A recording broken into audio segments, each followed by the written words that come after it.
Kevadtorm 2024.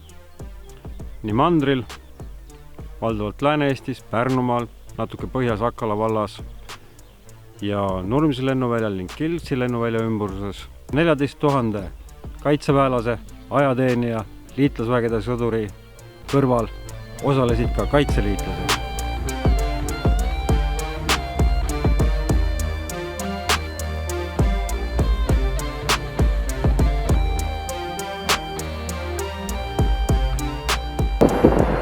Olen praegu siis Kiltsi sõjaväe lennuväljal Haapsalu külje all, kus maakaitsepataljoni võitlejad harjutavad olulise infrastruktuuri kaitset. Praegusel juhul siis lennuvälja hoidmist oma jõudude vastuvõtuks ja peame siis olema valmis vastasjõudude tõrjumiseks, mida praegu siis etendavad meile liitlaste kopterid ja sealt siis ka maandatav dessant. Praegu siis lennuvälja kaitseme loomulikult õhutõrjevahenditega, sinna liitlaste õhutõrjevahendid, mida siis omakorda meie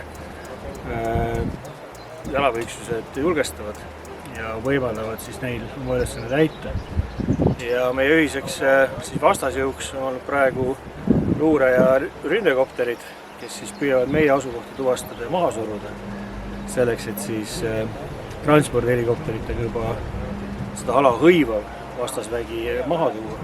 Loomulikult selle ala hõivav väe eesmärk on tõenäoliselt lennuvälja piirkond laiemalt julgestada, selleks, et siia juba potentsiaalselt suuremad transpordihelikopterid võimekamate relvasüsteemidega maha tuua. Meie ülesanne seda kõike takistada.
Täna siis hommikul vastase luure- ja ründekopterite lennud meie positsioonid teatud osas oli võimeline leidma ja ka maha suruma. Osutasime vastupanu siis koostöös liitlaste õhutõrjevahenditega. Aga sellele vaatamata siis üks osa vastase dessanti õnnestus maandada siia transpordikopteritel ja nendega siis pidasime maha päris tõsise lahingu.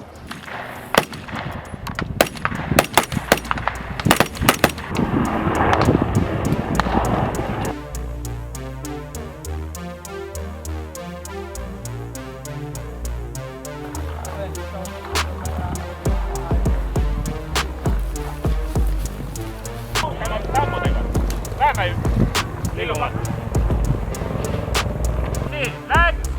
Üks tagasi läks.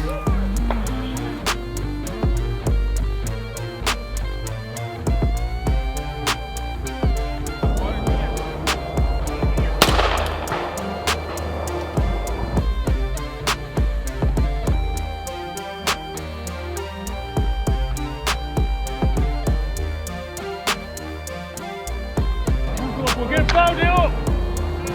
Yeah.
Vaevalt olid lahingud Kiltsi lennuväljal lõppenud, kui torm puhkes saartel. Saaremaal võitlesid kaitseliitlaste kõrval ka ussisõdalased. Hiiumaal oli Hiiumaa malevkonna vastaseks Prantsuse üksus.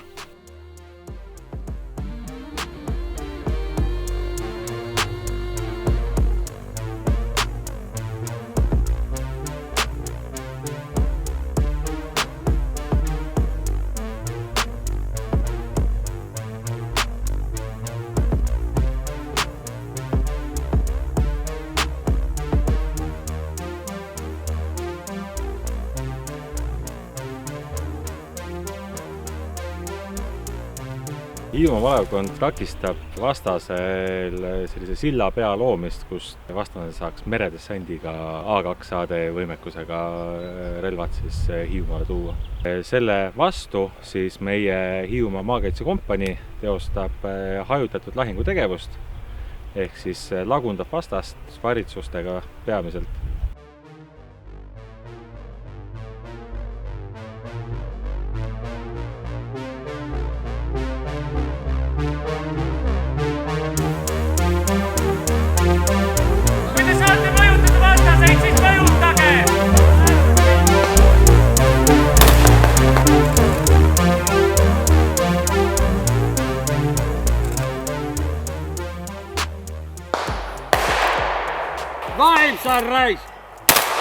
Moraal on praegu kõrge, sellepärast et päeva lõpuks olime meie 2 korda rohkem vastast hävitanud kui vastane meid.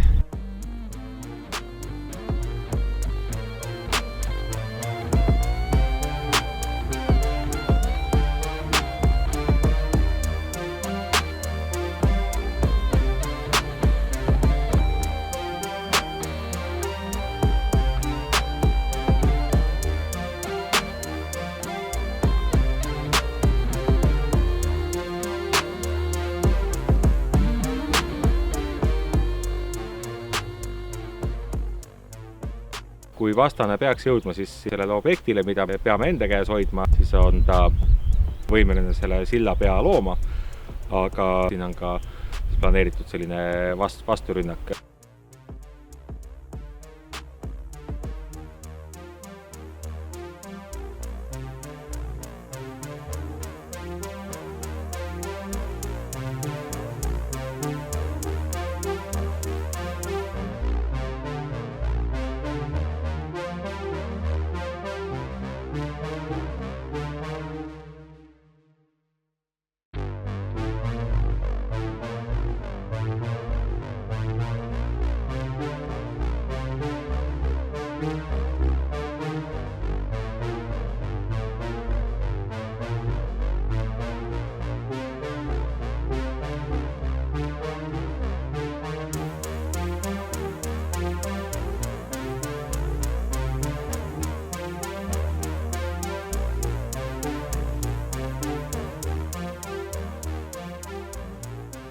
No üldpildis on ikkagi väga positiivne. Kõik tegevused, mis nad peaksid väljaõppe käigus siin läbi proovima, et tundub, et nad ikkagi neid asju saavad teha. See roll, julgestus, teederistide kontrollpostid, et seda nad said ikkagi läbi proovida ja seal mängu algusfaasis nad suutsid ka vastase tegevust tuvastada ja seda informeerida ja selle kaudu võita aega.